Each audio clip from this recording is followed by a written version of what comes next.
1945 sehinggalah 1950 lebih, maka mereka dapat satu negara dipanggil Israel. Tahun 2000 baru masuk dalam maps Google adanya negara Israel, tuan-tuan. Yang kedua pula, yang kena ingat tarikh ini, 3 Mac 1924. Apa 3 Mac 1924 ni? Tahun yang berkaitan dengan kejatuhan Kerajaan Uthmaniyah. Tahun depan, tahun ke-100. So, ingat tarikh ini. Tak ingat, bayarlah kita. Kita ni kena banyak berdoa, tuan-tuan. Mereka tidak mengharapkan kita pergi berjuang, tapi mereka mengharapkan doa kita, insya-Allah. Kalau Allah makbulkan, alhamdulillah, tuan-tuan. Mudah-mudahan. Okay? Dan hari ini, tuan-tuan, kita punya perkongsian dalam kitab ini berkaitan yang pertamanya pengenalan ilmu tauhid. Ilmu yang menetapkan akidah agama Islam dan diambil dari dalil-dalil yang yakin, iaitu mengesahkan Allah SWT yang disembah serta mengiktikadkan tunggalnya disertai dengan pengakuan dan penerimaan ketunggalan zat, sifat dan af'al perbuatannya. Maknanya bab akidah ini, agama Islam yang untuk kita pelajari atas dasar apa? Sebab tauhid. Tauhid itu apa? Mengesahkan Allah Ta'ala. Mengesahkan Allah Ta'ala dan tak ada Tuhan lain selain daripada Allah Ta'ala. Dan bila sifat yang ada pada Allah Ta'ala itu dengan etikad kita yang bahawa sifat Allah yang tunggal, ya, maknanya satu, yang esa, dan juga penerimaan kita dengan zat Allah Ta'ala. Zat dan juga sifat Allah Ta'ala. Sebab apa kita ceritakan tentang zat? Sebab bila kaitan dengan sifat Allah, zat Allah, maka kita tidak boleh melengkaui dengan pemikiran akal kita. Bagaimana Allah mendengar? Kita tak boleh samakan di antara Allah mendengar macam mana kita mendengar. Tak boleh. Kenapa? Itu adalah berkaitan dengan zat Allah Ta'ala, tuan-tuan. Okay? Ilmu ini juga dinamakan ilmu tauhid, ilmu kalam, ilmu usuluddin, ilmu sifat dan ilmu aqaidul iman. Yang ini nama-nama yang diberi oleh para ulama akidah tauhid, ahli tauhid, tuan-tuan. Sebab tu kalau tuan-tuan tiba-tiba belajar, tengok beli buku, ada buku pula ilmu kalam. Apa bodoh ni lah. Kan? Jadi benda ni sama, tuan-tuan. Kenapa kita jumpa pula ilmu usuluddin? Usuluddin, tuan-tuan. Kalau ikutkan tauhid lah. Sama je usuluddin dan juga tauhid, tuan-tuan. Cuma bila usuluddin ni, sobot dia, tuan-tuan, dia sadap. Bila fakulti, tetap fakulti akidah. Macam tak syak, tuan-tuan. Bunyi dia tak best sangat. Tapi bila fakulti usuluddin, wah hebat, tuan-tuan. Kan? Macam fakulti fiqah. Lain macam bunyi dia.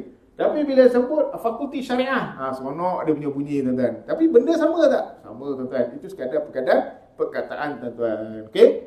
Bila sebut ilmu akidah, dia sudah semestinya akan cerita tentang ilmu sifat, tuan-tuan. Sifat Allah, sifat Rasul.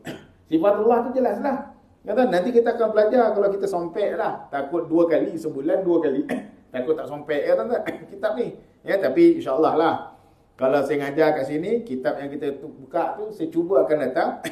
Kita sambung kat kitab ni, maknanya macam 5 minit, 10 minit sebelum habis, kita sambung kitab ni. Dan dalam masa yang sama, kita belajar 2 kitab, insya-Allah, tuan-tuan. Ingatkan saya lah, kalau saya lupa. Maklumlah, dah tua ni, tuan-tuan. Ya, ada barang juga tercicir, tak mana barang saya dah tak jumpa lagi. Stres saya, tuan-tuan. Sampai saya minta maaf dengan mak saya. Mak, ibu tolong ibu minta maaf. Ni lah barang hilang ni tak jumpa ni kan. Ibu rasa tenang jawab. Jangan, tenang-tenang, relax. Ibu rasa ada tu. Cuma kau tak nampak kan. Itu tak tahan ayat tu. Okay? So doakanlah. Sebab kita dah tua kan. Macam saya dah tua. Tuan-tuan muda lagi. Tak apalah. Kan? Jadi kalau tuan-tuan rasa tuan-tuan lebih tua daripada saya, fikirkanlah. Ya? So renung-renungkanlah, fikirkanlah. Kelebihan mempelajari ilmu tauhid ni adalah semula ilmu berbanding ilmu-ilmu yang lain. Kerana ilmu ini adalah ilmu yang paling utama. Maknanya ilmu yang paling utama. Sebab apa? Kalau kita tahu siasat Nabi SAW, kehidupan hayat Nabi SAW, kita tengok kan, 13 tahun Nabi cerita pasal akidah dekat Mekah. 10 tahun Nabi cerita buat fiqh dekat Madinah. Mana pula akhlak ni? Kan? Mana pula ihsan ni? Kenapa? Setiap kali Nabi cerita ayat kita, setiap kali Nabi cerita tentang bab fiqh, akhlak Nabi dah dizahirkan secara automatik kepada masyarakat, tuan-tuan, kepada umum, tuan-tuan. Dan akhlak Nabi ni pun adalah akhlak yang terbaik daripada Nabi lahir sampai Nabi jadi Rasul. Dan buktinya Nabi jadi Rasul dan Nabi jadi Rasul yang paling hebat, tuan-tuan, ya, dikasih oleh Allah Ta'ala sebab Nabi tidak pernah menyembah Tuhan selain Allah sebelum Nabi menjadi Rasul. Kan? Nabi pun tak percaya dengan Lata dan Uzza. Nabi pun tidak percaya dengan berhala, tuan-tuan. Masya Allah. Itu kelebihan yang ada pada baginda sallallahu alaihi wasallam, tuan-tuan. Okey. Menurut hadis Nabi sallallahu alaihi wasallam, Inna Allah Ta'ala lam yaftarid syai'an afdalu min at-tauhid was-salati walau kana syai'un afdala minhu la'afaradatu ala malaikati minhum raki'un wa minhum sajidun. Bahawasanya daripada riwayat Imam Ad-Dallami Ibn Abi Sa'id, Allah SWT tidak memfardukan sesuatu yang terlebih afdal daripada mengeksakannya dan solat. Okay? Hadis ini Nabi kata afdalu tafradu syai'an afdalu minat tauhid wa solat. Maknanya satu mengeksakan Allah Ta'ala, keduanya solat. Sebab itu tuan-tuan, orang bukan Islam, kan sebut kafir kan, lain pula. Kan? Bukan Islam. Kalau dia tidak tauhid dengan Allah Ta'ala, perlu tak dia sembahyang? Tak perlu dia sembahyang. Tak perlu. Sebab tu kalau dia nak masuk Islam, dia mesti mentauhidkan Allah Ta'ala. Keesaan Allah Ta'ala. Kalau ada keesaan Allah Ta'ala, okey, dia kata, aku tahu Allah itu Tuhan. Allah itu adalah Tuhan. Dan dia tahu bahawa keesaan Allah Ta'ala. Maknanya Allah itu Tuhan, keesaan Allah itu satu, hanya Allah saja, dia tahu. Lepas tu kita tanya dia, kau akui tak kalimah syahadah? Asyhadu an la ilaha illallah, asyhadu anna Muhammadar Rasulullah. Tak. Aku tahu Tuhan satu je. Tapi yang Muhammad Rasulullah tak ada, maka ianya terbatal, tidak boleh dikira. Kau ada dengan ya, sekarang ni pandai pula kadang-kadang orang pakai Islam ni. Kan jumpa kita Assalamualaikum, ada tu. Kan? Tuan-tuan nak tengok kan? Kan Assalamualaikum. Kita boleh Waalaikumsalam warahmatullahi wabarakatuh. Kita tahan itu. Kan? Kita pun jawab betul tak? Ada tak orang jawab tu? Keluar tak merah? Keluar. Ada keluar merah. Orang bukan Islam, pergi salam, lepas tu dia jawab Waalaikumsalam. La ilaha illallah. So kita jawab alaika cukup. Tak payah banyak-banyak. Alaika je. Ke atas kamu. Dah. Jangan pula dalam mencaci dan menghina dia pula. Alaika salam, alaika sam. Kita mencela dia tak ya. Alaika cukup. Kita jawab. Tapi ada simpulan tu. Waalaikumsalam warahmatullahi wabarakatuh. Tak apalah. Ilmu dia tinggi. Dia pandai. Dia cerik dalam semua keadaan tuan-tuan. Saya tak pandai tuan-tuan. Saya ni kelulusan pun bangang-bangang tu. Ya. Jadi saya tak tahu apa. Okay. Jadi mengesakannya Allah Ta'ala, lepas tu bila dah esa, dah kalimah syahadah, kena solat. Sebab tu bila saudara baru masuk Islam, kita kata, abang, solat. Walaupun dia tak kerti solat, tak apa. Yang penting dia solat. Dia tahu ada 5 waktu solat. Okay, dia buat dah 5 waktu solat tersebut. Ya. Tuan-tuan, yang di surau kat sini, manalah tahu kan, gelombang-gelombang begini, tiba-tiba orang yang di Sumanjaya ni semua masuk Islam. Kan? Amin kan? Alhamdulillah. Tiba dekat Surau An-Nur ni, semua, jemaah ni semua masuk Islam. Walaupun orang Surau An-Nur ni pun gaduh kadang-kadang kan, tapi dia semua masuk Islam. Bila dia masuk Islam, tuan-tuan, semua masuk Islam, masya-Allah. Kan? Dia datang sini, jangan lupa ngajar lah. Ngajar dia sembahyang, jangan golak dia, kau pula sembahyang sini ni, kan? Walaupun dia sembahyang pandang kiri kanan, biarkan dulu. Kerana apa? Mereka baru nak belajar tuan-tuan. Yang tak boleh siapa? Kita sembahyang kiri kanan. Kan? Kiri kanan kita pandang kan? Itu tak boleh. Maka pasti telah difardukan terhadap para malaikat yang untuk melakukannya. Padahal sebahagian daripada malaikat-malaikat itu ada yang rukuk selama-lamanya dan ada yang sujud selama-lamanya. Ini daripada riwayat Imam Ad-Dallami. Ilmu tauhid ini menjadi asal bagi segala ilmu lain yang wajib diketahui. Mawdu'nya iaitu zat Allah Subhanahu Wa Taala, zat Allah dan Rasulnya. Isi kandungannya mulia kerana di dalamnya terdapat pembahasan mengetahui zat Allah dan Rasulnya, sifat-sifat yang wajib, mustahil, harus bagi Allah Subhanahu Wa Taala. Okey, sifat ada sifat wajib, ada sifat harus, ada sifat mustahil, tuan-tuan. Okey? Manusia ni harus dia apa? Makan, minum. Itulah. Kan? Tapi sifat Allah lain. Nanti kita akan belajar lah. Ya, sifat Allah, sifat yang mustahil, sifat yang harus. Matlamat mempelajari ilmu tauhid ni, yang ni sekadar nak beritahu pada zat, nak beritahu tentang pembahasan maudhu' dibahagi kepada 4, ya, iaitu zat Allah Subhanahu Wa Taala dari segi sifat-sifat, pada zat Rasul-Rasulnya dari segi sifat-sifat, pada segala makhluk dan sudut jinjirim dan arat-aratnya, pada segala etikad dan kepercayaan berdasarkan kenyataan yang didengar daripada perkhabaran Rasulullah sallallahu alaihi wasallam. Okey. Bila kita belajar dalam bab tauhid ni, ianya akan ada kait rapat huraian daripada kitab ini. Pertamanya, hukum akal. Hukum akal, akal manusia. Duanya, hukum adat, kebiasaan. Kebiasaan yang berlaku ke situasi yang berlaku. Ketiganya, hukum syarak. Hukum syarak ni yang kita kena pegang, kita kena jaga elok. Sebab itu bila hukum syarak ni dah sebut dalam Quran dan hadis Nabi SAW, dalam syarak kita Quran dan hadis Nabi SAW. Bila Al-Quran dan hadis Nabi SAW dah menyatakan demikian, maka kita tidak boleh menolaknya. Dan tak boleh kita katakan dengan akal aku, logik ke? Akal aku tengok ni, tak boleh dah. Sebab apa? Sebab Quran dan hadis dah ada. Itu berkaitan dengan syarak. Benda lain boleh kait dengan akal. Contoh akal, apa dia? Benda akal dengan harus. Manusia harus makan. Okay? Manusia harus makan. Jadi makan. Makan tu banyak ke sikit? Atau akal? Sebab apa? Akal dengan nafsu masing-masing. Ya? Adakah Islam kata kita harus untuk makan? Makan kita menteneng. Ada tak? Tak ada. Kan? Baiknya gunakan akal. Akal macam mana? Kan? Ya? Akal menteneng ke apa? Janganlah sama sekali tu kan. Ya? Macam dulu, zaman saya muda-muda dulu, gaji juga makan macam tu. Ya? Ikut nafsu, menteneng tu kan. Sekarang ni dah tua. Kembali balik tadi, dah tua. So makan mesti sikit tu. Okay? So hukum akal. Akal adalah fikiran atau akal budi, iaitu kebijaksanaan yang Allah SWT anugerahkan kepada manusia sehingga boleh dibezakan antara manusia dengan haiwan.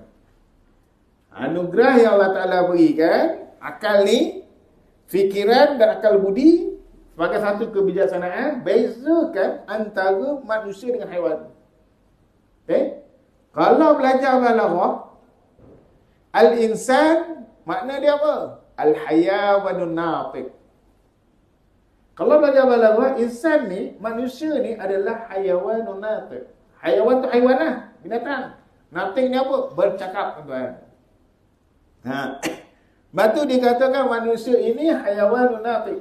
Binatang yang boleh bercakap. Tapi bukanlah dikaitkan dengan Albert Einstein tu. Yang daripada borok kan. Albert Einstein kan buat? Betul tak? Charles Darwin. Albert Einstein lah. Albert Einstein ni apa ni? Elektrik macam-macam nama orang putih ni. Charles Darwin ni. Manusia daripada borok. Tak ada.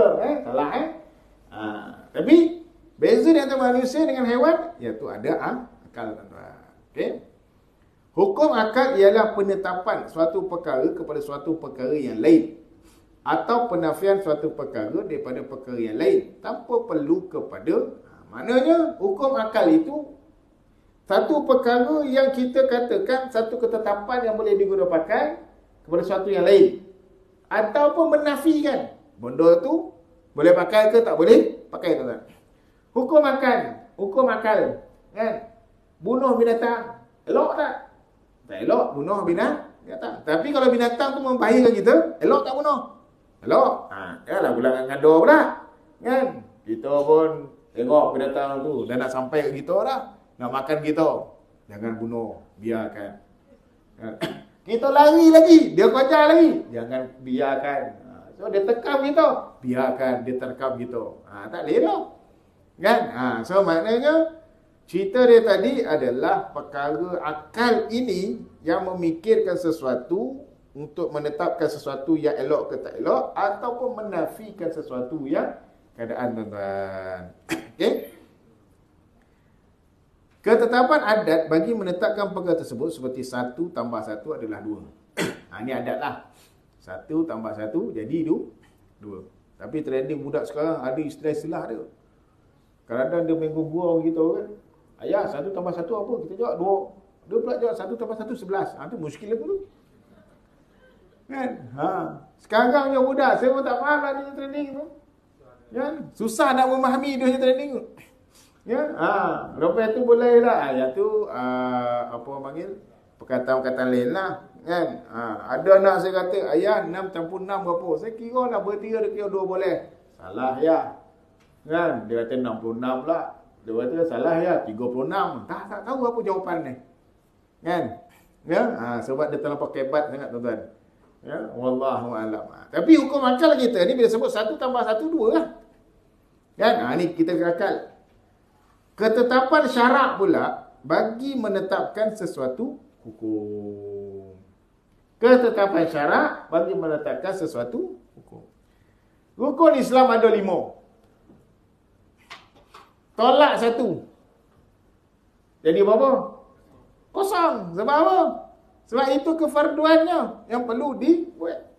Maksudnya ditolak dia apa dia? Rukun Islam ada 5, dia tolak satu ni tak ada. Jadi kosong lah. Tapi kalau satu ni dia tak buat, tanggung lah. Tu je lah tuan. Dia tak adalah kosong, dia kena tanggung lah. Tanggung dosa dia. Sebab apa? Dia tak semayang kau, dia tak puasa ke tuan-tuan. Okay? Ada orang tanya saya, Ustaz, saya ni Ustaz nak pergi umrah, tapi puasa banyak tak jadi. Saya nak pergi umrah, tapi puasa banyak tak ganti. Saya pun tak tahu nak jawab macam mana tuan-tuan. Saya kata macam ni lah. Poi bang, mungkin di situ ada hidayah buat abang. Kalau boleh, sebelum pergi ni, rajinlah ganti puasa abang. Ya, rajinlah ganti puasa abang. Kita kena sebut rajin. Kan kita sebut wajib ganti kan. Stres dia tuan-tuan. Kan? Rajin ganti puasa. Kalau Makkah ke Madinah nanti bang, rajinlah puasa. Muka dia merah padam, dah pun cerita tak tahulah. Tak tahulah kalau dia mampu ke tak mampu kan. Wallahualam. Jadi saya nak beritahu tadi, umrah ni hukum dia wajib ke sunat? Sunat kan? Kan? Tapi kalau dalam keadaan tertentu dia boleh jadi wajib lah. Kalau ada menazar ke apa. Tapi mungkin sebagai satu cahaya dia untuk berubah. Cuma sebelum nak pergi ke umrah tu, kenalah melihat apa-apa yang dia tidak gantikan lagi tuan-tuan. Ya? InsyaAllah boleh. Nak tak nak ya. Kan? Okay? Tapi janganlah tanya saya, Ustaz, agak-agaknya Allah ampun tak dosa saya. Tak boleh tak jawab tuan-tuan. Sebab apa? Saya bukan malaikat. Saya pun tak tahu. Saya dosa pun saya tak tahu. Allah ampun dengan tuan. Tapi kita tahu. Kerana apa? Kalau kita tak buat benda yang tak elok, maka selamat lagi tu. Dan kita sentiasa minta ampun kepada Allah Ta'ala, mustahil lah kalau Allah tak ampunkan dosa kita. Okay? Kepentingan hukum akal. Setiap orang yang wajib mempelajari dan mengenal Allah SWT dan Rasulnya serta mengetahui sifat-sifatnya, hendaklah lebih dahulu ia mengetahui hukum akal. Okay? Sebelum nak faham tentang kita apa, tentang bab hukum Allah apa, hukum sifat Allah ni apa tuan-tuan, mestilah mengetahui hukum akal. Dan pembahagiannya kerana ia merupakan panduan bagi menentukan pembahagian sifat-sifat Allah Subhanahu Wa Taala dan Rasulnya. Sebab tu kalau belajar dalam bab akidah ni, orang berakal insya-Allah lah. Kan? Orang tak sihat, perlu tak ada belajar. Maknanya bukan tak sihat apa kan? Dia memang gila kan? Tak berakal. Perlu ada belajar? Tak perlu tuan-tuan. Tapi bila sebut tentang anak-anak muda, kena diajar. Sebab apa? Sebab walaupun dia tidak memayis lagi ke apa, tapi kita kena ajar dia tahu tentang Allah siapa, Nabi Muhammad tu siapa tuan-tuan. Okey? Tetapi akal yang sejahtera, waras dan sihat tidak akan dapat dicapai sekiranya akal itu bersendirian. Maka akal mesti berpandu kepada syarak. Ini baru berakidah tuan-tuan. Maknanya walaupun kita ada akal kita hebat, tetapi dia mesti ada synchronize bersamaan dengan syarak. Demikian juga syarak tidak boleh berjalan mengikut yang dikehendaki, melainkan dengan akal yang sempurna. Walhasil antara kedua-duanya itu berlaziman dan saling memerlukan antara satu sama lain. Maknanya syarak ni dengan akal dia bersangkutan. Sentiasa memerlukan antara satu sama lain tuan-tuan. Okay? Jadi kita nak mudah faham senang ya tuan-tuan. Kita punya syarak Al-Quran, hadis Nabi SAW. Kita ada akal. Kita kena belajar. Tapi bila kita ada akal, sumber daripada Al-Quran dan hadis Nabi SAW, tidak sewenang-wenangnya mudah kita mentafsirkan tertentu dengan ikut akal kita. Jadi kita tafsirkan sesuatu itu, mestilah berpandukan kepada akal yang lebih hebat daripada guru-guru kita, ulama-ulama kita, pandangan ahli-ahli yang ahli sunnah wal jamaah. So sebab tu bila kita belajar Quran, kan? Bila belajar Quran, makna memang kita faham. Tapi apakah sinkronis apa kena-mengena dia, tuan? Ia merujuk kepada tafsir Al-Quran. Sini ada baca tafsir Quran tak? Ada? Tafsir apa baca? Tafsir Ibn Katsir. Okeylah. Belajar tafsir tu kena belajar lah. Tapi tafsir Ibn Katsir ni dia punya bahasa tinggi sikit. Pakai bahasa Jawa lah. Dia ada tulisan bahasa Melayu juga tu. Tapi dia bahasa dia tinggi sikit. Saya ada orang tanya itu, macam sebelum ni saya pernah ngajar tuan-tuan tajwid. Ada orang tanya, Ustaz, nak belajar tajwid ke belajar tafsir? Saya kata saya ngajar tafsir. Sambil tu saya akan ngajar tajwid. Sebab sebelum nak mula kelas tu, terus dengan baca Quran dulu. Ikut apa yang kita nak tafsir tu, tuan-tuan. Tapi dah bertahun pun tak habis-habis. Saya baru masuk juzuk 30 dah habis lah. Juzuk 29, Allahummah. Lupa saya surah apa. Baru sikit tuan-tuan. Padahal dah bertahun dah baca. Sebab dia tafsir kan. Tafsir ni al-maklum lah. Dia banyak orang-orang. Sampai saya pakai kitab tafsir Syekh Qutub fi Zilalul Quran, tuan-tuan. Okey. So antara satu sama lain. Melalui akal manusia boleh, akal manusia boleh menerima ilmu nazari, pengetahuan yang memerlukan fikiran. Ada akal menggunakan ilmu yang menggunakan fikiran, tuan-tuan. Contoh fikiran kita tengok air ni botol. Air di dalam botol penuh. Ini akal kita lah. Kita tengok secara nazari, air ni penuh, tuan-tuan. Kalau air ni dikeluarkan, botol ni kosong. Ada air penuh ke tak? Tak ada, tuan-tuan. Yang ada dalam tu apa tu? Botol yang dah tinggalkan, dalam tu mungkin udara ke. Tak ada udara ke angin ke apa yang ada dalam tu. Sebab kita nampak nazarinya ada air semata. Okey, dalam ni. Kemudian B, mentadbirkan segala pekerjaan yang halus dan yang sulit. Maknanya kita gunakan akal untuk mentadbirkan aktiviti kita. Yang kita rancang ni, itu adalah takbir kita. Allah beri keizinan untuk kita mentadbir. So malam ni kita rancang. Pagi besok aku nak buat apa? Itu kita punya urusan yang Allah beri kita untuk mentadbir. Tapi apa berlaku besok dipanggil apa? Takdir. Itu kenapa? Allah bagi kita akal untuk kita mentadbir besok. Okay? Tak payahlah besok, kejap lagi kan? Tuan-tuan, Allah bagi akal mentadbir, kejap lagi kan? Ustaz ni habis kuliah. Harap copet lah habis kuliah tu. Kan? Lepas tu kan sembahyang isyak. Kan? Lepas sembahyang isyak kan, balik rumah kan, cuma takbir dia gitu. Takbir dia gitu, kita nak buat apa? Mungkin nak tengok TV. Kan? Tengok TV pula, mungkin tengok TV channel 3 ke, 8 boleh ke, Netflix ke. Netflix ni dah tengah keluar ni, cerita Jawan, tuan-tuan. Jawan.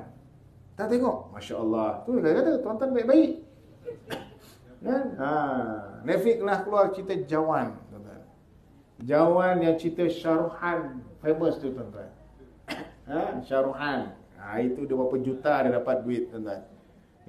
Kalau tuan-tuan ada kelapangan, tengoklah cerita tu. Tapi babak yang tertentu, forward kan, tuan-tuan. Wallah. Tak ada kono-kono saya nak mempromosi. Tapi itulah. Jadi nak cerita dah, kita mungkin balikkan nak tu. Lepas tengok TV kan, mungkin sambil tu nak baca buku kan. Tapi takdir sampai kat rumah, anak pegang remote. Kan? Dah dapat tengok TV. Lepas tu dah masuk sama pula, jiran sekolah panggil. Bang, jom buka. Dah buka dah, tuan-tuan. Jadi takdir dah berubah kepada keadaan yang berbeza, tuan-tuan. Okey? So maknanya akal kita ni diberi untuk buat suatu pekerjaan. Tak kira lah pekerjaan yang besar ke kecil ke nipis ke dan juga yang susah. Tapi takdir tu Allah yang akan menentukan. C. Mendapat sumber penghasilan yang bermanfaat dan kebahagiaan. Maknanya bila kita ada akal, kita akan dapatlah manfaatnya. Ya, manfaat dengan seeloknya, tuan-tuan. Kalau bawa akal dengan benda yang tak elok je dia. Guna akal buat apa? Pergi merompak. Kan? Pergi merompak. Kan? Gunakan akal. Lepas itu berjaya pergi merompak. Memang dapat manfaat duit tu daripada merompak. Tapi perbuatan itu adalah dilarang. Okay. Tugas akal. Tugas akal dalam ilmu tauhid ada 3. Ini dalam ilmu tauhid. Menghukumkan sesuatu itu mesti ada.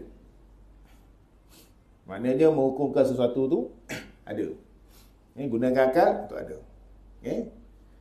Yang kedua, menghukumkan sesuatu itu mesti tiada. Maknanya gunakan akal mesti tak ada benda tu. Contohlah kita gunakan hukum macam mana kita nak buat air ni tak ada dalam ni. Kan? Tu akal. Menghukumkan sesuatu itu boleh ada atau boleh tak ada. Ada mula poning dah. Pembodoh ni Ustaz. Belajar akidah memang dia macam tu. Itu kalau tuan-tuan belajar ini kitab ni senang dia terang kan. Kalau belajar kitab kuning, muntah. Kan? Dah lah tulisan Jawi. Kan? Nak faham macam mana. Itu saya bertalaki dengan Dr. Yusri pun. Ontok kan. Kalau belajar kitab fiqh tuan-tuan, bab munakahat, meriah. Pagi sampai petang. Meriah, bising, menjawab. Tapi bila belajar akidah tuan-tuan, senyap semua. Ontok. Ya, sebab apa? Nak bagi mudah faham. Tapi yang ni kitab ni memang dah faham lah. Maknanya nak beritahu hukum akal kita ni, nak bagi kita tahu akal ni peranan dia menghukumkan sesuatu mesti ada. Ataupun benda tu tak ada. Dan nak beritahu akal ni kadang-kadang benda tu boleh tiada, boleh ada. Tentulah dia. Maknanya air kat atas ni, hukum dia tenang kita kata, boleh air ni boleh ada atau boleh tak ada. Dekat atas ni. Tuan-tuan. Okey? Kalau dia boleh ada, boleh tak ada, siapa yang uruskan? Gantung pada urus dia yang uruskan, tuan-tuan. Kalau dia nak dera pengajar, dia tak ada nak sediakan air. Kan? So akal dia ada ke tak? Tak ada, tapi sini tak risau. Sini memang biasa ada, tuan-tuan. Okay? Air pun air mahal bagi. Masya-Allah. Air gau, tuan-tuan. Okey? Kemudian pembahagian hukum akal.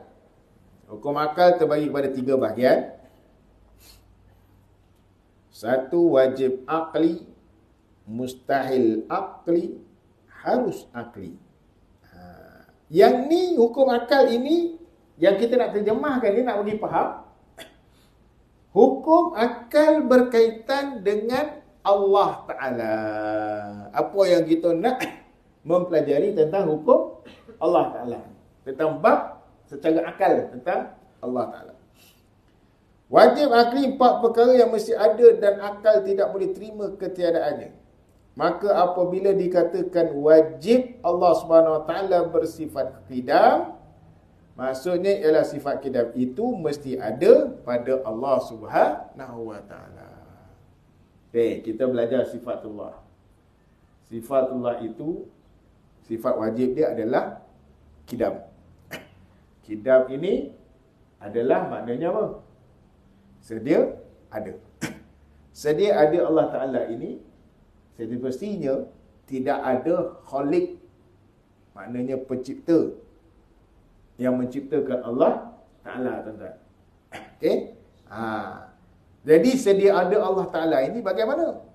Dengan zat Allah Ta'ala. Bila dengan zat Allah Ta'ala ini, hukum itu jadi wajib kita memahaminya. Maka hukum akal kita akan pegang. Wajib hukum mengetahui sifat Allah itu bersifatnya qidam. Tidak boleh kita katakan sifat Allah qidam itu adalah disebabkan ada khaliq. Salah.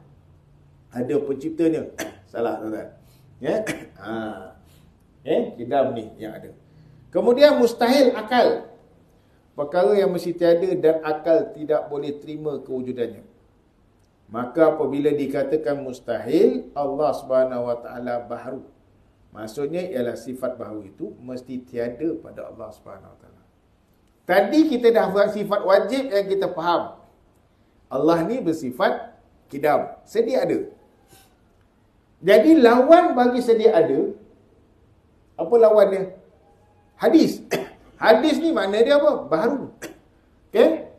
Jadi sifat mustahil yang ada pada Allah Ta'ala, secara akal yang kita kena faham, mustahil lah bagi Allah itu adalah baharu. Kerana apa? Bila Allah itu baharu, hadis mesti kembali tadi ada khaliq. Khaliq ni maknanya pencipta. Air ni, kita nak bagi faham. Air ni ada sebab ada pencipta. Orang yang menciptakan air ni. Baik akan kembali kepada Allah.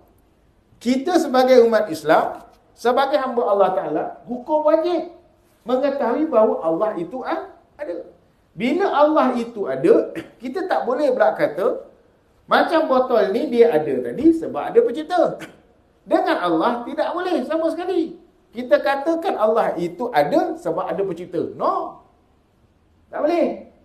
Dan kita meyakini bahawa Allah itu bersifat kidam, sedia ada. Okey, bila sedia ada pula, macam mana Allah boleh jadi sedia ada ni? By hook or by crook, sebab itu adalah iman dan akidah kita, Allah itu sedia ada, itulah para ulama kata, kembali pada zat Allah Ta'ala. Maknanya, berkehendak kepada zat Allah Ta'ala. Itu Allah Ta'ala saja yang mengetahui. Dan kita kena faham lah, Allah Ta'ala itu bersifat tidak. Secara akal kita, bila kita kata Allah itu hadasa, baru, maka akan berlakulah pencipta di situ. Bila berlaku pencipta, salah. Kan? Mereka yang menyembah berhala, dia baharu ke kidam? Baharulah. Sebab apa? Dibuat. Kan? Logiknya, adakah Tuhan dibuat oleh manusia? Kalau kembali balik, siapa yang mencipta berhala ni? Kan? Manusia kan? So, siapa yang mencipta berhala ni? Manusia. So, manusia ialah lagi hebat daripada berhala ni, tuan-tuan. Di situ, dari segi hukum akal kita, mustahil lah bagi Allah itu bersifat baharu. Dan apa yang berlaku kepada yang menyembah berhala itu, memang dah salah. Dah silap, tuan-tuan. Okey? Jelas Harus akli. Perkara yang boleh ada dan boleh tiada. Dan akal boleh terima kewujudan dan ketiadaannya. Seperti ketiadaan seseorang, ada kalanya bergerak atau diam. Ya, yang ni secara hukum akal kita, haruslah kita tahu. Sesuatu benda itu boleh berlaku dia gerak ataupun dia diam. Secara akal kita tahu. Okay, semua manusia. Manusia adalah makhluk. Dia pun boleh bergerak. Dia pun boleh duduk. Diam, tuan-tuan. Macam kita lah. Duduk kat sini kan. Secara hukum akal, kita nak menuntut ilmu, maka kita duduk dan diam. Kan? Kalau kita nak memboikot, maka kita tak pergilah kedai tu. Kan? Banyak kedai kena boikot, tuan-tuan. Ya? Pandai-pandai lah. Tapi kalau dapat satu Malaysia boikot no tabako tu kan, no rokok, itu lebih hebat lah. Ya? No tabako, no rokok, tuan-tuan. Ya? Sebab saya ada tengok satu kedai suit, kedai jual blazer tu kan. Saya tengok dia jual blazer. Jadi saya tengok dunia kedai tu, dia punya Facebook dia tu, dia letak situ no tobacco. Kedai dia memang bukan Islam lah. Dia letak no tobacco, saya PM lah, you memang tak isap rokok ke? Ya, saya memang tak isap rokok. Bagus dia. Mak masa tu tanya dia, kita kena tanya dulu baru pergi kedai. Kita pergi kedai, tengok harga mahal, menyesal. Tu ialah tuan. Bila tanya harga, dia kata murah, boleh kita pergi. Tapi kadang-kadang tak boleh percaya juga. Dia kata murah. Yang murah tu tak ada saiz. Ada tahan ke? Kan? Sampai kita punya saiz, dah mahal lah jadi kan. Kalau doket tak apa, jauh pula tu tompek dia kan. Okay? Wallahualam. Okey?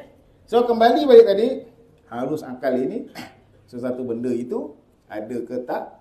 Maknanya dia boleh, kalau manusia secara akal kita, manusia ni dia boleh bergerak dan dia boleh diam, tuan-tuan. Okey?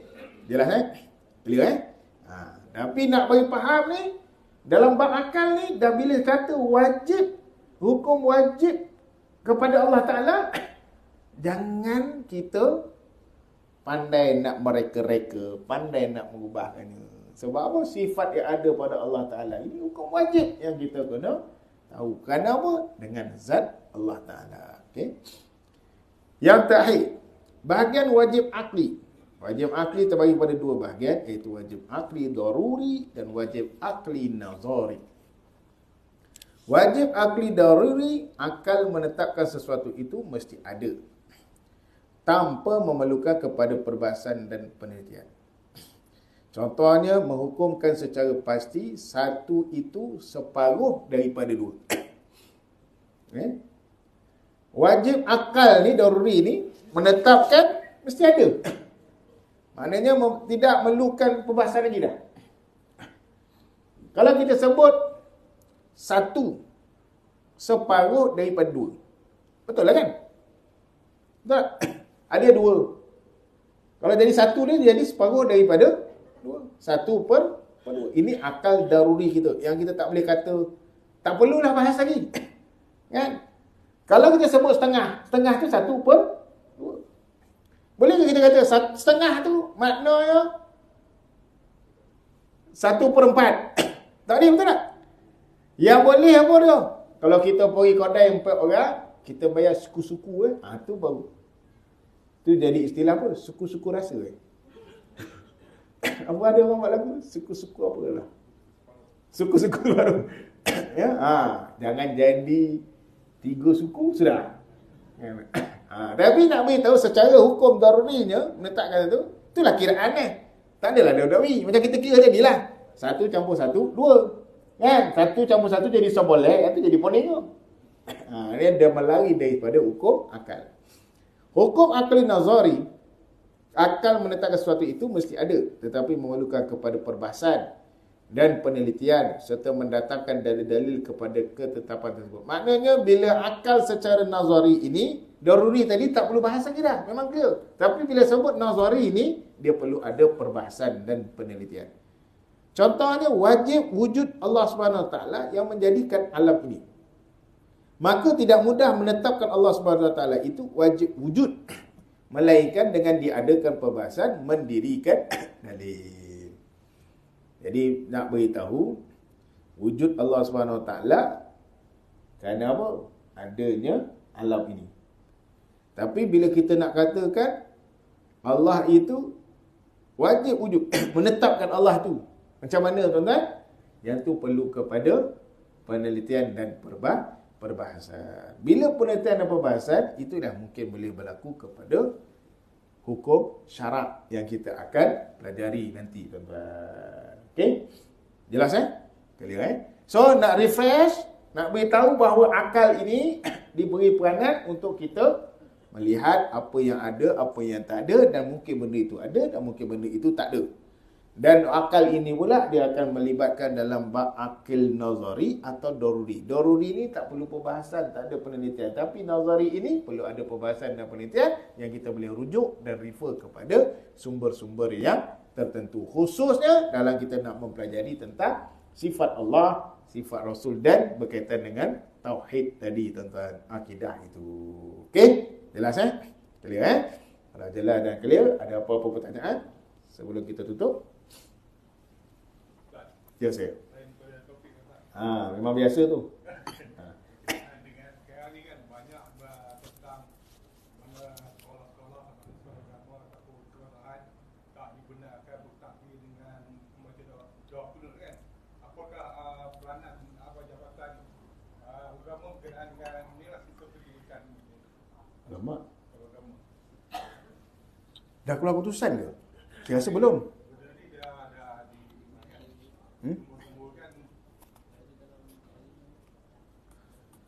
Yang tu saya kena semak balik dah, tuan-tuan.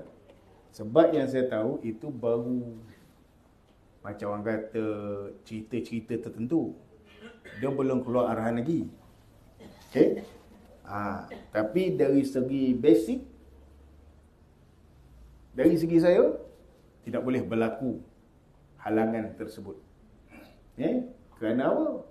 Sebab itu adalah kalimah ataupun zikrullah yang perlu dibaca. Kan? Orang Islam. Untuk khusus orang Islam. Kalau ada orang bukan Islam, tak perlulah. Contoh, saya ni dipanggil juga beberapa tempat untuk cerita tentang Palestin. Sebelum saya cerita, saya tanya dulu, ada tak orang bukan Islam? Dia kata, ada. Saya akan cerita tentang isu kemanusiaan. Faham tak? Kemanusiaan. Sebab apa? Manusia tidak boleh zalim. Manusia inginkan kebebasan. Apa maksud bebas itu? Dia boleh bergerak ke mana? Dan apa yang dimasukkan dengan tanah air? Tu kita katakan. Kalau di situ ada Islam semua, barulah saya boleh buat laungan-laungan tertentu. Okey? Jadi cerita dia mungkinlah keadaan itu berlaku kerana situasi tertentu, tuan-tuan. Okey? Melibatkan orang yang bukan Islam. Pada saya, kreativiti masing-masing. Dan tapi pada hal sekali macam mana sekalipun, kita dah termaktub dalam perlembagaan Islam, agama rasmi di Malaysia. Dan kita boleh memulakan dengan majlis bacaan doa walaupun melibatkan orang yang bukan Islam. Mereka nak tadah ke tak nak tadah, itu tak perlu pada mereka. Kunut nazilah, buat apa perlu takut? Kalau kita bukan orang yang menzalimi, kan? Sebab kunut nazilah adalah doa untuk orang yang menzalimi. Betul tak? Maknanya doa supaya Allah beri pada orang-orang yang menzalimi kepada kita Islam ni. Dan kita pula berdoa kepada Allah, bantu kepada kita ni, umat Islam. Kalau takut pada bayang-bayang sendiri, so akan berlakulah perkara demikian. Okay? Cuma setakat hari ni, saya pergi sekolah yang terhampir ni ada sekolah, alhamdulillah lah, tak ada apa-apa lah. Sebab terpaksa ke? Nak datangkan semangat, mesti sebut takbir, Allahu Akbar. Lepas tu hujung tu sebut-sebut tahmid, alhamdulillah. Kenapa? Sebab duk Malaysia, tenang, tak ada masalah. Tu pun kena ada bersyukur juga. Ya? So kalau pada saya kembali pada persoalan, tengok dulu dah ada perkeliling ke belum. Tapi setakat hari ini belum ada arahan-arahan perkeliling tertentu. Ia hanya sebagai satu viral kerana ada isu perbahasan yang berlaku. Di situlah kita boleh mengenal, kita sebagai rakyat marhain, kenallah diri masing-masing. Untuk kita lebih memahami diri masing-masing, tuan-tuan. Setakat hari ini, pihak kami semua, insyaAllah benda ini tidak akan berlakulah sebagai arahan. Sebab apa? Itu adalah bukan apa pun, kita menyebut nama Allah Ta'ala. Apa-apa kita nak takut, tuan-tuan. Okey? Jelas kan? Clear? Tindakan daripada agensi ke apa, setakat ini kita belum ada apa-apa tindakan dan arahan apa, sebab benda itu tidak ada apa-apa berlaku, tuan-tuan. Okey? Tapi kita sebagai orang Islam pun nak takut. Ada apa? Macam tu kita nak sembahyang kita. Allahu Akbar. Nak bunyi apa? Kita kena tahu kan. Itu kita punya pendirian. Cerita dia tu je. Suka bona. Kita ni viral. Buat sesuatu, ambil gambar. Lepas tu buat video. Macam budak kena pukul. Dia pukul budak tu. Lepas tu dia buat video. Lepas tu dia viral. Kata pasal-pasal, kena tangkap. Kan, tentulah kita kan. Okay? So, pandai-pandai lah keadaan hujan. Jelas Clear Ada lain? Jelas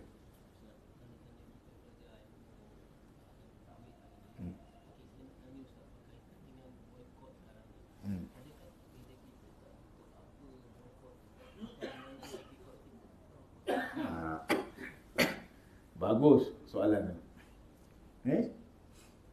Satu ya tuan-tuan. Kita boikot atas niat apa? Kalau atas dasar akidah, kan? Ada isu akidah. Contoh, jelas tempat yang kita pergi tu salib. Baju pun ada salib. Maka itu akidah yang perlu diboikot betul-betul. Kerana apa? Sebab itu melibatkan belah ketuhanan lah. Baju tu ada ni, kita kena boikot lah. Tapi kalau niat kita boikot dari segi ekonomi, menipiskan sesuatu perbelanjaan, okay? Maka di situ tidak timbul merosakkan akidah. Kenapa? Contohnya bab makanan. Kalau dah halal, halal lah. Dia tidak boleh dikaitkan dengan haram. Kecuali lah makanan itu memang jelas haram tu, maka ia boleh melibatkan akidah kita jadi rosak. Sebab apa? Makan benda yang haram. Okay?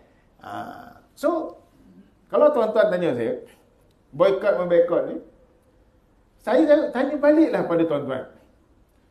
Benda ni dah berlaku berapa lama? Tapi sampai bila nak boikot? Sampai bila tuan-tuan nak boikot? Okay? Pandai-pandai lah saya nak beritahu ni. Sampai bila nak boikot? Cuma pada dasar saya, tak ada istilah boikot pada saya. Saya tak ada istilah boikot. Cuma tak nak makan, dah cukup lah. Tak payahlah nak over-over. Betul tak? Contoh sekarang, boikot. Jangan sebut nama-nama makanan ni. Kan? Boikot. Kan?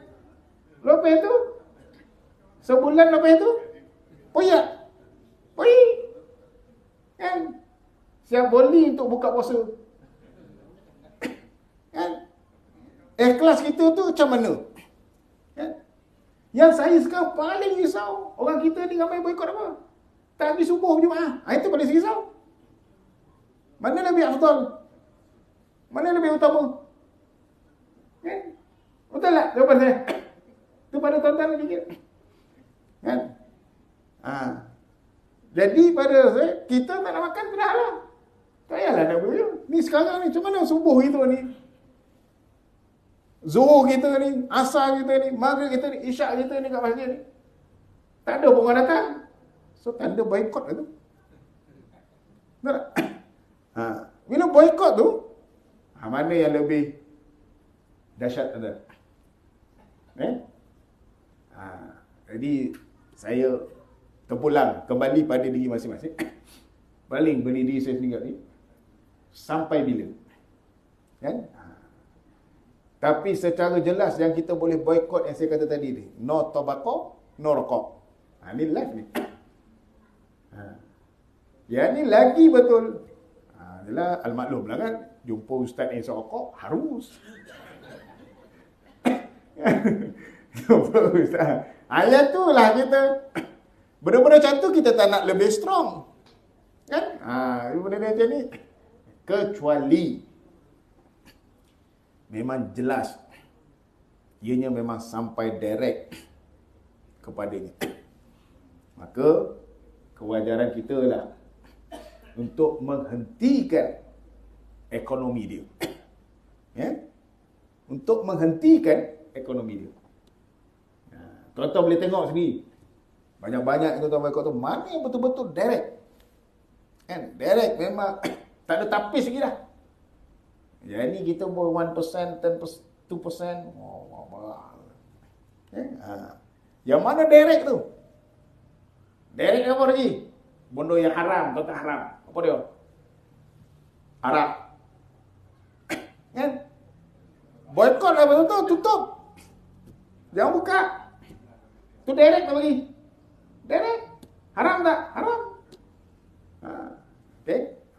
So, kita renung-renungkanlah. Fikirkan. Malangkah sebelum tidur, tuan-tuan fikirkanlah. Tapi bukanlah memberi makna pagi besok berlumba-lumba pergi tompek yang tuan-tuan boikot. Kan? Tiba penuh balik kan? So, pandailah diri masing-masing. Tapi pada yang mungkin kita boleh dengar kata orang kata untuk seketika. Tapi benda ni kalau kita dah nampak dia lah, dia tak ada istilah seketika. Dia mesti sampai habis. Kan? Contoh kita kata tak suka kedai tu, jual mahal. Ya, pergi sampai bila-bila. Ni tak ada. Kejap-kejap pergi, kejap-kejap pergi. So, tak ada istilah boycott tu kan. Itu yang kembali tadi. Sampai bila. Sebab itulah nyanyi lagu Sampai Bila. Orang Melayu mesti sampai bila. Kalau orang putih, dia tak ada tulis sampai bila. Dia every time, anytime, full time. Itu sampai bila kan. Wallahualam. Okay, boleh? Tapi kembali balik tadi, adakah isu berkaitan dengan akidah? Kalau ianya tidak ada direct dalam bab ketuhanan, maka tidak ada isu dalam bab akidah, tuan-tuan. Okey? Jelas kan? Kalau nak tahu lagi senang betul-betul direct, tuan-tuan, saya pun main benda tu. Media sosial yang kita tengok setiap hari itulah. Saya tak sebut apa benda yang kita tengok. Kan? Yang apa ada tulis buku-buku apa benda kan? Kan? Ya, lepas tu yang ada yang gram-gram timbang-timbang kan. Okay. So, tuan pun dah faham kan? Dah faham istilah tu. Kita kena tahu, tuan-tuan. Okey? Jelas Clear kan? Ada lain?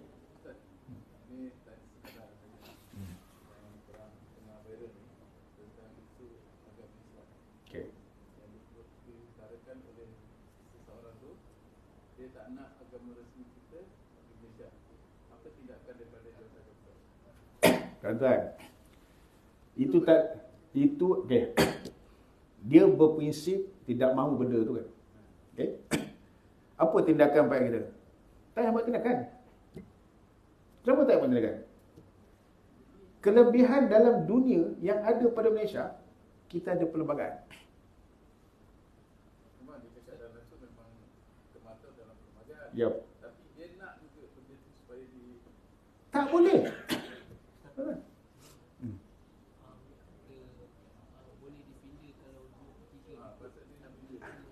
Faham. Boleh dipinda ke, boleh terpinda ke. Tapi istilah dia lebih dua daripada tiga. Kita kenal mereka-mereka, tuan-tuan. Kalau tuan-tuan kenal orang tu semua, tuan-tuan. Tuan-tuan kenal, okay. Tuan-tuan kena tahu, macam mana sekalipun dia ada checkmate dekat raja-raja. Setakat hari ini, alhamdulillah, tak ada apa-apa isu pun. Orang ni saja nak memelontarkan. Kerana apa? Saja nak bagi berangin di atas kita. Ayat dia bagi panas. Kan? Sebab tu saya, kalau kita faham betul-betul undang-undang, faham betul perlembagaan, kita tak payah lantun. Sebab benda tu ada dia punya step-stepnya yang kita boleh selesaikan benda tu, tuan-tuan. Okay?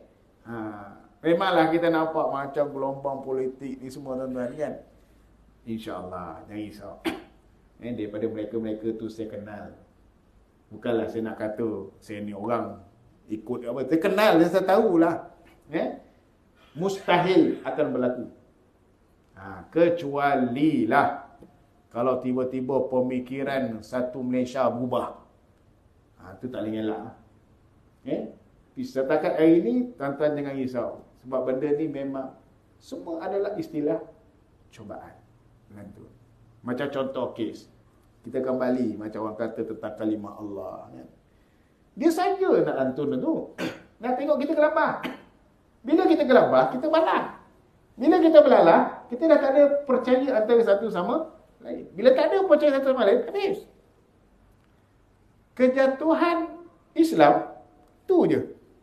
Apabila kurang kepercayaan. Padahal kita dah belajar ikrar.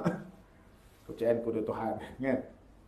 Benda-benda tu yang kita kena pasti faham. Saya tahu.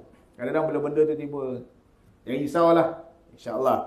Setakat hari ni, yang saya faham, ianya mustahil akan berlaku. Sebab benda tu termaktub. Kan? Memang kita tahu.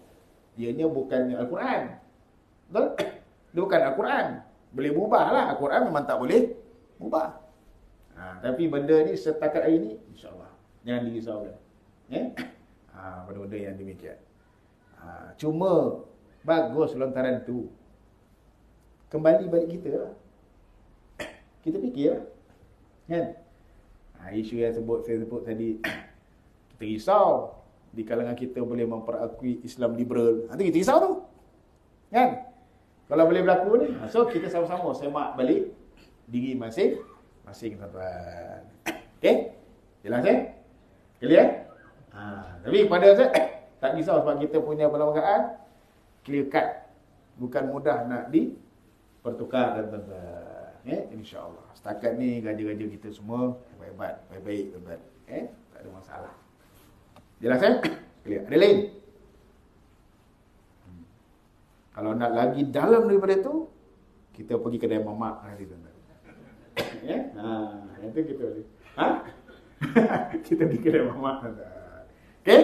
Jelas Clear jadi kalau jelas clear kata tu tadi, tuan-tuan, insya-Allah, tuan-tuan. Cuma saya nak akhirnya seperti mana saya sebut tadi, jangan lupa, jangan alpa. Seperti mana tahun saya sebut awal tadi, 1897. Tahun ke-75 dia berada di negara tersebut, baru kita teliti balik 1897. Tapi perancangan mereka bukan main sekejap, dari lama. 1897. Lama, tuan-tuan. Yang saya kata tadi, WZO, World Zionist Organization. So, perancangan strategi semua itu makan masa. Tapi kalau kita lupa dan alpa, maka meranalah kita. Kita mungkin kata kita tak merana sebab kita dah mati. Anak cucu kita, wallahualam. Paling saya takut anak saya jumpa nanti kat akhirat. Ya, ayah mati copet. Masa ayah hidup tu, ayah dah okey dah akidah kita orang. Sampai ayah dah tak ada, akidah kita orang semua rosak. Tu paling risau tu. Akhirnya, na'udzubillah min zalik. Kita nak tinggalkan generation kita macam mana, tuan-tuan.